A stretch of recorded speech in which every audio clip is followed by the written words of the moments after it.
Let's begin. But first, don't forget to like, share, and subscribe to James Stories. Ethan Blackwood ruled the city from the 72nd floor of Blackwood Tower. From behind walls of glass and steel, he watched the world shrink beneath him.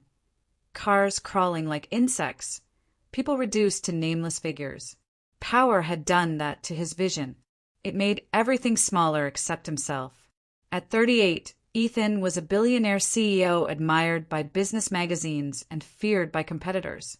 His decisions shaped markets. His presence silenced rooms. He was the definition of success. Yet, among high society, there was one topic whispered more eagerly than his deals. His wife. She's not one of us. Where did he even find her? It's just a phase. He'll come to his senses. Ethan heard the rumors. He simply chose not to stop them. Ethan had met Amara Johnson on a rainy evening in a small cafe near a community center. She'd been grading papers, completely unaware that the man ordering coffee beside her owned half the city skyline. She didn't recognize his name, didn't flatter him, didn't try to impress him. She smiled gently, spoke with warmth, and listened in a way no one from his world ever did. Her kindness felt rare, honest. He married her within a year. Society was stunned. Amara was black, soft-spoken, and modest. She didn't wear luxury brands unless he insisted. She didn't know elite etiquette. She worked as a teacher and volunteered at shelters. From the moment she became Mrs. Blackwood, she became an outsider. At galas, conversations stopped when she approached. Invitations arrived late, or not at all. Compliments dripped with insult. "You're so articulate," women would say, surprised. "You must be grateful," men would add, smiling thinly. Ethan noticed, but he never spoke up. The worst cruelty came from his mother. Victoria Blackwood ruled her mansion the way Ethan ruled his empire. Cold, precise, merciless. "She doesn't fit," Victoria said openly at dinner one night. Her skin, her manners, her background. "This family has standards." Amara smiled politely, her hands folded in her lap. "You could have married royalty," Victoria continued. "Instead, you chose charity." Ethan said nothing. At board dinners, executives joked about diversity marriages when Amara stepped away. Someone once asked her which cleaning company she worked for before meeting Ethan. She laughed softly and excused herself. In the bathroom, she cried silently, wiping her face before returning. At night, she lay alone in the guest bedroom she had quietly moved into months ago. Ethan rarely came home.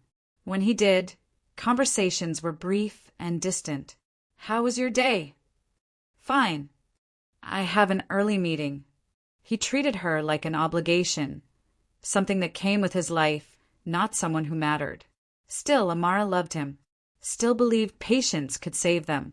The breaking point came after a charity gala. Isabella Grant, Ethan's glamorous ex and longtime business associate, stood beside him, laughing easily, fitting perfectly into his world. Cameras flashed. Guests whispered. Amara watched from a distance, invisible. Later that night, Ethan spoke without looking at her. "This isn't working," he said. "We're too different." He slid divorce papers across the table like a contract. "You'll be taken care of financially." Amara stared at the papers, her heart shattering, quietly. "You never loved me," she said softly.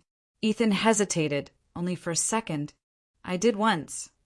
That was enough to destroy her. She signed without begging. When she left Blackwood Mansion with a single suitcase, Ethan felt relief. Or so he thought. Amara vanished from society. No interviews, no appearances, no rumors.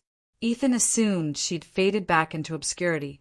Months later, Blackwood Global faced an unexpected obstacle. A powerful new conglomerate blocked a major acquisition. The name chilled the boardroom. The representative would attend the next meeting personally. When the doors opened, Ethan's breath caught. Amara walked in. Not the quiet woman who once trailed behind him, but confident, poised, radiant. She wore a tailored suit, her presence commanding silence. "Ms. Johnson," the chairman said respectfully, founder and CEO of A. Johnson Holdings, one of the largest private investment and humanitarian networks in the world. Ethan felt the room spin. She met his eyes calmly, as if he were the insignificant one. The truth spread quickly. Amara Johnson was the sole heir to a global philanthropic empire. Her guardian, Samuel Johnson, had built hospitals, universities, and industries across continents. She had chosen a quiet life, hiding her identity to be loved for who she was, not what she owned. She had never needed Ethan's money. She had wanted his love. Now society bowed. The same people who mocked her praised her elegance. Victoria Blackwood tried to apologize, only to be politely dismissed. Isabella's manipulations were exposed. Her reputation collapsed overnight. Ethan watched it all unravel, guilt crushing him. A broken billionaire begs. Ethan found Amara in her new office. Simple, powerful, nothing like Blackwood Tower. "I was blind," he said, voice shaking. "I let them humiliate you. I chose my world over you." Amara listened quietly. "I loved you when I had nothing to gain," she said. "You loved me only when I was convenient." Tears filled his eyes. "Please," he whispered, "let me try again." She stood. "You don't miss me," she said gently. "You miss what you lost." She walked away, strong, whole, free. Ethan Blackwood watched the woman he once underestimated leave his life forever. And for the first time, all the glass and steel in the world couldn't protect him from regret. Amara became a global symbol of grace and power. Ethan learned humility, and society learned a lesson too late. Never underestimate the woman who loved you quietly. If you enjoyed this, don't forget to like, share, and subscribe to James Stories.